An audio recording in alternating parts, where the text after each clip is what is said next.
Bad works కానీ bad words కానీ ఒక్కసారి విన్నా చూసినా వాటి ప్రభావం మనపైన చూపిస్తుంది.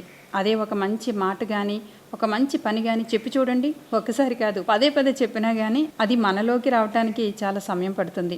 అందుకే ఎవరైనా ఏదైనా మంచి పని చేస్తూ ఉంటే పదే పదే మెచ్చుకునే ప్రయత్నం చేయండి, 10 మందికి చెప్పే ప్రయత్నం కూడా చేయండి. దానివల్ల మనకి ఒక పాజిటివ్ మైండ్ అనేది ఇంప్రూవ్మెంట్ కలుగుతుంది. అక్కడితో ఆగకుండా మనకు తెలియకుండానే ఎదుటివారికి ఒక మంచి ఆలోచనని ఒక ప్రేరణని ఇచ్చిన వాళ్ళం అయిపోతాం. పూర్వకాలం అనుకోండి, ఒక చేత్తో చేసే దానం ఇంకో చేతికి తెలియకూడదు అనేవారు. అయితే అప్పటి మనుషులు మనస్తత్వాలు కానీ పరిస్థితులు కానీ వాతావరణం కానీ వేరండి. ఇప్పటి కలికాలంలో పరిస్థితులు వేరు. అప్పుడు చెప్పుకుంటేనే తప్పు, ఇప్పుడు చెప్పకపోతేనే తప్పు.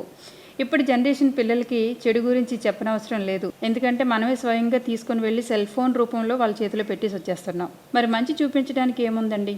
మన దేశం గురించి పోరాడే నాయకుల కోసం చెప్తే మన పిల్లలు వింటారా చెప్పండి? అందుకనే మనం చేసిన మన తోటివారు ఇరుగు పొరుగు వారు ఏదైనా మంచి పని చేస్తే ఎంకరేజ్ చేయండి, తప్పలేదు. అట్లీస్ట్ మనల్ని చూసైనా కొంతమందికి ఒక ప్రేరణ ఇచ్చిన వాళ్ళం అవుతాం. ఈరోజు నేను ఈ చలివేంద్రం పెట్టి రోజుకు కొన్ని వందల మందికి వినియోగం అవుతున్నాను. నన్ను చూసి ఇంకొంతమంది ఫ్రెండ్స్ ఇన్స్పైర్ అయ్యారు.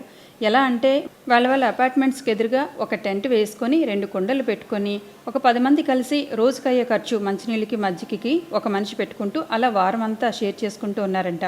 రోజుకి చాలామంది వచ్చి వాళ్ళు హ్యాపీగా తాగుతూ ఉంటే ఈ 10 మెంబర్సు అవి చూసి కళ్ళల్లో ఆనందం కలుగుతూ వాళ్ళు హ్యాపీగా ఫీల్ అవుతున్నారు. ఇలా ఫ్రెండ్సే కాకుండా నా వీడియోలు చూసి చాలామంది విజయనగరం, నెల్లూరు, చిత్తూరు నుంచి కూడా చాలా ఫోన్ కాల్స్ వస్తున్నాయి. శ్రీదేవి గారు మీరు పెట్టే చలివేంద్రాలను చూసి మేము కూడా చాలా ఇన్స్పైర్ అవుతున్నాము, మీ పేరు మీద ఇక్కడ చలివేంద్రాలు పెట్టాలనుకుంటున్నాము, కుదిరితే మీకు వీలుంటే ఒకసారి మా చలివేంద్రాలు కూడా వచ్చి అడుగుపెట్టి వెళ్ళండి అని ఫోన్స్ చేస్తున్నారు చాలామంది నాకు. అప్పుడు నాకు చాలా హ్యాపీ అనిపించింది. ఇదే కదా నేను కోరుకున్నది. ఒకరు చేసే మంచిని చూసి మరో నలుగురికి ఆ పనిని ఆచరణలో పెడుతూ ఉంటే మనకి ఎంత హాయిగా ఉంటుందో కదా. నేను చేసే సర్వీసులు అన్నీ ఒక ఎత్తు అయితే ఈ చలివేంద్రాలు మరో ఎత్తండి. ఎందుకంటే నడిచేవారికి దాహం తీరుతుంది, ఆటో వెళ్ళిన వారికి దాహం తీరుతుంది, బైక్ మీద వచ్చిన వారికి, చిన్నవాళ్లకు, ముసలి వాళ్లకు, ఒకరు కాదు ఇద్దరు కాదు, రోజులో కొన్ని వందల మందికి దాహం తీర్చే మంచి గొప్ప అవకాశం నాకు ఈ 90 రోజుల పాటు విరామం లేకుండా చేసే పని మన చలివేంద్రంలో మాత్రమే నాకు కలుగుతుంది.